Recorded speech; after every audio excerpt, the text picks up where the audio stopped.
नमस्कार दर्शकों, good evening. स्वागत है आप सभी का लोकल टीवी के मुख्य समाचारों में।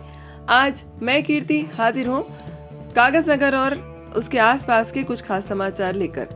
आज की तारीख है 11 जून 2025 और इस वीडियो को एडिट किया है मेरे साथी कौशिक ने।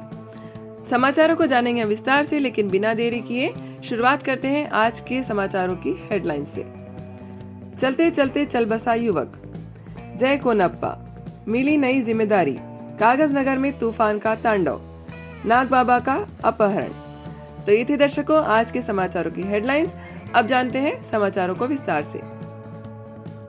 तो चलिए दर्शकों, शुरुआत करते हैं आज की पहली खबर की। चलते चलते चल बसे व्यक्ति की ये खबर आई है ग्रामीण इलाके से। ये तस्वीर में दिख रहा युवक स्कूल की छुट्टी में बकरियां चरा रहा था। बकरियां चराते समय इसका पैर मुड़ गया और संतुलन बिगड़ जाने से ये एक कुएं में जा गिरा। फिर क्या हुआ होगा इसका अंदाजा आप खुद ही लगा लीजिए, क्योंकि YouTube की कम्युनिटी गाइडलाइंस के कारण हम विस्तार से आपको नहीं बता पाएंगे। खैर, पुलिस को इसकी खबर दे दी गई है और आगे की कार्रवाई भी शुरू हो गई है। युवक का नाम अंजैया नागोश है। परिवार संताप में डूबा हुआ है। इसकी आत्मा की शांति के लिए कमेंट में ओम शांति अवश्य लिखें। चलिए दर्शकों, बढ़ते हैं आज की दूसरी खबर की ओर। माजी विधायक कोनेरू कोनप्पा के कैडर में हमेशा उत्साह देखने को मिलता है। कल ग्रामीण इलाके रणवेली में उनके कैडर ने कोनप्पा के फ्लेक्स पर छपी तस्वीर पर दूध से अभिषेक किया। उन्होंने बताया कि कई साल पहले कोनप्पा ने विधायक रहते हुए रणवेली से लेकर टेकामगुड़ा तक 3 किलोमीटर की एक डांबर रोड सैंक्शन करवाया था। ये रोड आज बनकर पूरी हो चुकी है। गांव वाले बहुत खुश हैं। यदि कोनप्पा आज की तारीख में भी विधायक होते तो न जाने कितने ही सड़क और बनवा चुके होते थे। ये सब उनके समर्थकों ने उनके बारे में कहा। ये तो शायद आपको याद ही होंगी, यदि नहीं तो हम आपको फिर से याद दिला देते हैं। इनका नाम है आतराम सुगुणक्का। ये कांग्रेस पार्टी की तरफ से आदिलाबाद संसदीय क्षेत्र से चुनाव लड़ी थी। हालांकि इनको बड़ी हार का सामना करना पड़ा था और भारतीय जनता पार्टी के गेडम नागेश ने इनको चुनाव में हरा दिया था। अब यह चुनाव हारने के बाद खामोश सी हो गई थी। बीच बीच में कोई एक आधे कार्यक्रम में दिखाई देती थी, लेकिन अब कांग्रेस पार्टी ने इनको फिर से एक्टिव करने के लिए एक नया स्ट्रेटेजी अपनाई है। कांग्रेस पार्टी ने सुगुणक्का को तेलंगाना प्रदेश का उपाध्यक्ष बना दिया है।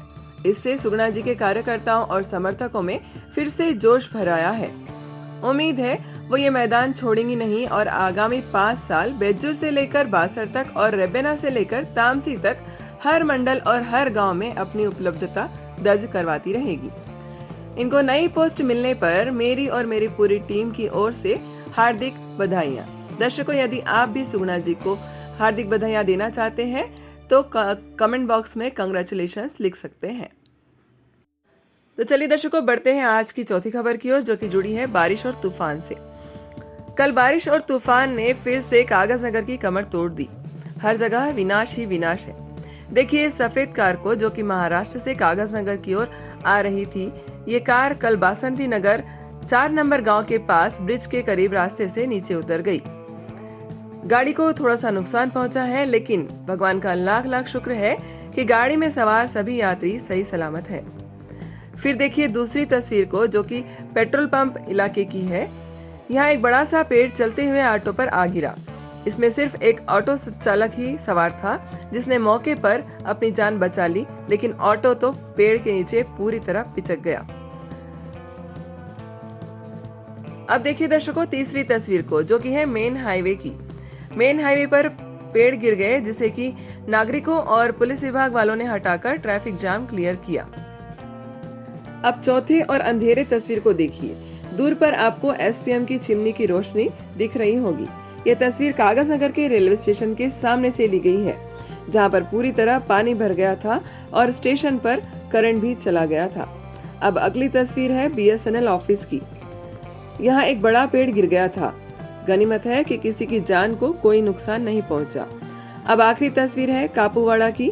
यहाँ एक नए नवेले क्रिकेट एकेडमी बनाई गई थी, जो कि पूरी तरह तहस नहस हो चुकी है। और भी कई घटनाएं हुई जिसकी तस्वीर अभी तक हमें उपलब्ध नहीं हुई है।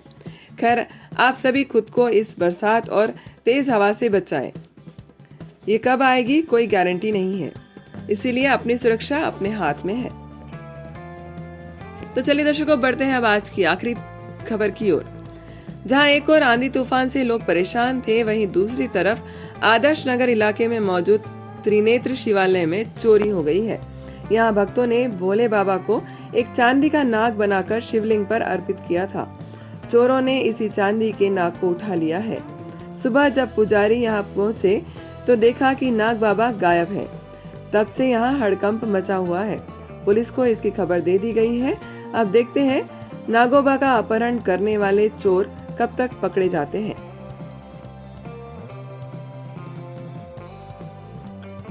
तो ये थे दर्शकों अब तक के कुछ खास समाचारों का सिलसिला यूं ही जारी रहेगा। मिलेंगे अगले वीडियो में कुछ और खास समाचारों के साथ। तब तक के लिए आप जुड़े रहिए आपके अपने पसंदीदा YouTube चैनल लोकल टीवी के साथ। और हाँ, अगर आपको हमारी प्रस्तुति पसंद आई है तो वीडियो को लाइक, शेयर और कमेंट करना न भूलें। मैं कीर्ति लेती हूँ आप सभी से विदा। अपना ध्यान रखिएगा। नमस्कार।